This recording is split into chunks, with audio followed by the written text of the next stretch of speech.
মবক্রেসির মতো পরিস্থিতি কোনোভাবেই বরদাস্ত করা হবে না বলে মন্তব্য করেছেন বিএনপির স্থায়ী কমিটির সদস্য সালাউদ্দিন আহমেদ।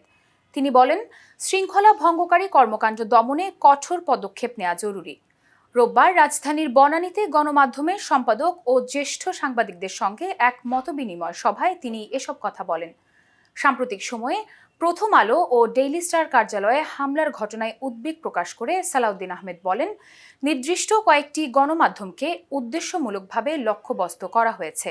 তার দাবি, ঘটনাগুলো পরিকল্পিত হলেও আগাম সতর্কতা ও কার্যকর প্রতিরোধ দেখা যায়নি। এমন পরিস্থিতি সরকারের দুর্বলতার ইঙ্গিত দেয় এবং ভবিষ্যতে যাতে এমন ঘটনা না ঘটে সেজন্য শক্ত হাতে ব্যবস্থা নেওয়া প্রয়োজন। তিনি আরও বলেন, বাংলাদেশে বিশৃঙ্খল জনতার শাসন প্রতিষ্ঠার কোনো সুযোগ দেওয়া যাবে না। গণমাধ্যমের ভূমিকা নিয়ে বিএনপির এই নেতা বলেন, সাংবাদিকদের ভিন্নমত থাকতে পারে, তবে জাতীয় স্বার্থে দায়িত্বশীল অবস্থান অপরিহার্য।